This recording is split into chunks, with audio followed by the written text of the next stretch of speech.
Saya setuju sekali tuh dengan Ibu Olivia ya. Jadi memang kalau kita bicara data ya, ketika pandemi itu pasar properti relatif sangat tertolong, ya terbantu dengan adanya PPN DTP ini. Bahkan penjualan ready stock ya yang PPN DTP ini meningkat cukup tinggi gitu. Kalau kita lihat sebetulnya ketika ada kalau tidak ada PPN DTP ini penjualan secara inden itu relatif menurun meskipun tidak terlalu besar, tapi itu ditopang didongkrak oleh adanya PPN DTP ini ya. Jadi kalau kita bicara apakah saya prefer LTV atau PPN DTP, saya lebih cenderung saya memilih PPN DTP untuk dilanjutkan ya. Tapi dilanjutannya memang pemerintah ini jangan setengah hati gitu loh, Mas Pram. Jadi jangan misalkan 6 bulan, diperpanjang lagi 6 bulan. Ya. Jadi yang mau ikut itu, kalau properti kan beda ya sama otomotif ya, butuh proses pembangunannya enggak, ya 6 bulan, 8 bulan. Saya bilang jangan tanggung-tanggung setahun deh gitu kan.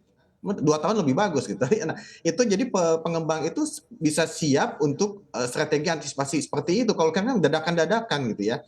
6 bulan, apakah nanti diperpanjang atau enggak? Banyak pengembang yang tidak ikut karena itu, Mas Bram. Nah, kalau kita bicara LTV, bukan dampaknya enggak ada, tapi memang kalau bicara LTV itu terkait 0 DP, mungkin tanpa DP 0%.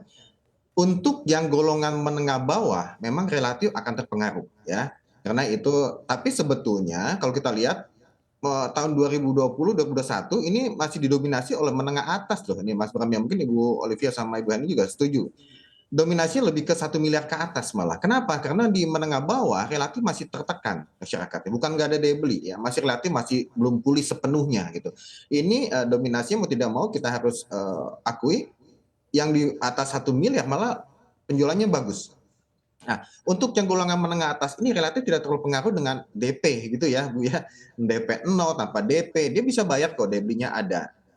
Tapi yang menengah bawah ini, kalau memang pasar ini udah normal, artinya mungkin di 2022-2023, ini relatif LTV dampaknya akan berpengaruh. Meskipun sebetulnya para pengembang tidak ada LTV ini pun udah melakukan strategi itu, ya strategi DP 0 gitu, udah ini strategi masing-masing pengembang udah lebih canggih lah sebetulnya ya. Jadi sebetulnya kalau tadi saya milih PPN DTP ini harus dilanjutkan. Pemerintah harus betul-betul melihat karakteristik pasar properti seperti apa gitu ya. PPN DTP ini sangat-sangat luar biasa dampaknya dan Baik. itu data kami menyebutkan seperti itu.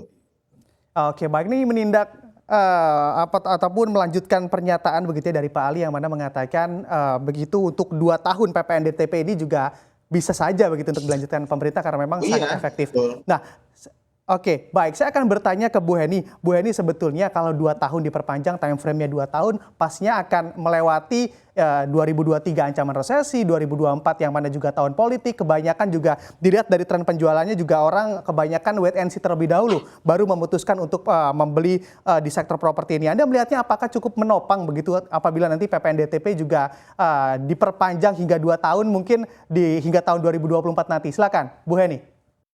Ya, ya, Pram. Jadi sebetulnya stimulus dari pemerintah tentunya banyak ya. Maksudnya kalau boleh bukan cuma PPN DTP sih. Memang kita butuh banyak sinergi dan kolaborasi mau dari pusat, daerah dan lain-lain sih, mau bank dan lain-lain.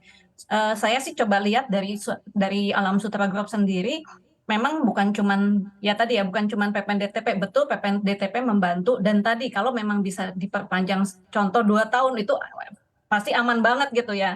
Cuman memang di satu sisi juga perlu kita pikirkan bahwa stakeholder ini kita semua bersama sinergi bahwa contoh lah ya, banyak pembeli juga yang tidak capable atau tidak lolos KPR-nya.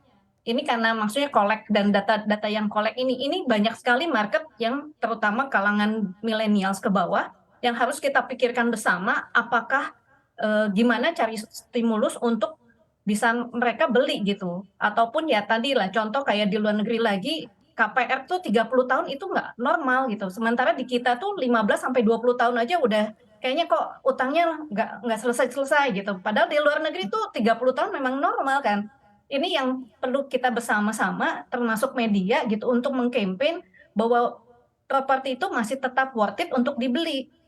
Karena properti adalah tadi ya sandang pangan papan, papan pasti tetap dibutuhkan. Dan plus lagi saya percaya bahwa Indonesia tadi ya secara pertumbuhan penduduk pasti kita tetap akan butuh another rumah ataupun yang tambah besar dan bisnis lain-lain gitu. Itu yang tentunya perlu dipikirkan bersama lah ya Pak. Bukan cuman Baik. tadi ya PPNDTP, tapi banyak sih. Oke, baik Bu Eni, saya akan beralih ke Bu Olive yang mana juga tadi pro sekali dengan PPNDTP. Saya akan bertanya apabila nantinya begitu diperpanjang hingga 2 tahun, Anda melihatnya untuk target di perusahaan Anda sendiri akan menggenjot penjualan seberapa besar sih ataupun sudah ada target di angka berapa sih Bu Olive? Kalau kita ngomong target, sebetulnya kita belum finalisasi. Cuman sebelum kita ngomong target, kita udah berbicara dengan beberapa bank ya, bank-bank besar, Buku 4 yang pemberi KPR. Sebagian besar daripada mereka itu menargetkan pertumbuhan KPR mereka itu double digit untuk tahun depan.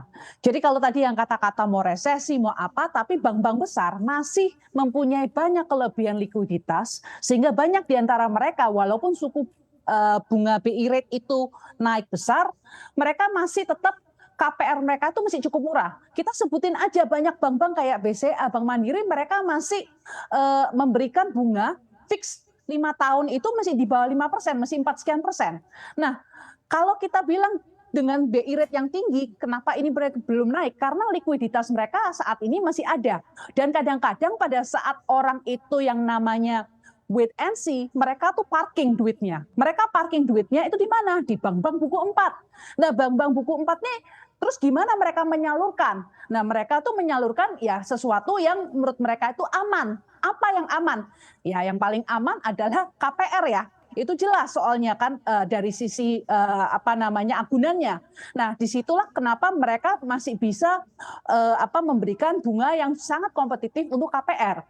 Jadi dan saya percaya bahwa ini bukan cuma sampai akhir tahun, tapi kenaikan suku bunga sampai tahun depan pun quote unquote harusnya masih reasonable. Dan itu yang membuat kita masih percaya bahwa Medline dan saya yakin ya developer yang lain juga masih menargetkan pertumbuhan. Nah, tadi efek daripada free PPNDTP. Terus terang kalau di Medline sendiri penjualan free PPNDTP itu nggak terlalu besar. Kenapa? Karena dulu tuh kita kan selalu inden, jadi rumah stok kita nggak banyak. Saya sepakat dengan yang dikatakan oleh Pak Ali, di mana Pak Ali bilang tanggung. Jadi yang terjadi apa? Pada saat free PPNDTP dibilang 6 bulan, nanti kita nggak ada perpanjangan enggak. Kalau 6 bulan, kita untuk mulai bangun sampai kita serah terima dipaksa itu takutnya kita nggak cukup. Jadi apa? Kita limited cuman bisa mungkin kalau yang dari inden sampai jadi, ya paling cuman rumah tipe kecil yang cuman single story, atau memang rumah yang sudah on progress atau rumah stok, which is ya kalau di kita nggak terlalu banyak ya. Tapi kalau kita tahu nih free PPNDTP itu 1 tahun atau 2 tahun, kita mempunyai cukup waktu untuk membangun rumah stok, untuk membangun ini, karena kita nggak khawatir bahwa oh ya nanti serah terima terlambat terus bagaimana yang terjadi. Jadi saya pikir itu cukup baik. Tapi tadi poin daripada Ibu Heni, saya juga sepakat dalam artian begini, kalau di luar negeri 30 tahun tuh wajar, sangat wajar. Saya terus terang masih punya KPR juga 30 tahun di luar negeri dulu ya. Jadi itu sesuatu yang biasa-biasa saja sebetulnya. Cuman memang itu belum terbiasa di Indonesia. Kenapa? Karena selama ini dulu tuh Indonesia mempunyai yang namanya fixed rate itu cuman sebentar, cuman setahun, 3 tahun, 5 tahun. Sekarang ini sudah mulai ada yang fixed rate sampai 10 tahun, bahkan lebih. Jadi yang ketakutan masyarakat bahwa kalau panjang, wah saya kan nggak tahu nantinya harganya naiknya gimana. Itu mungkin pelan-pelan bisa mulai diatasin. Terus juga kalau tadi yang namanya 30 tahun, saya pikir itu kembali lagi ya ke affordability ya. Kalau milenial saat ini bisa menyesuaikan dengan namanya step up. Dari step up dalam artian mereka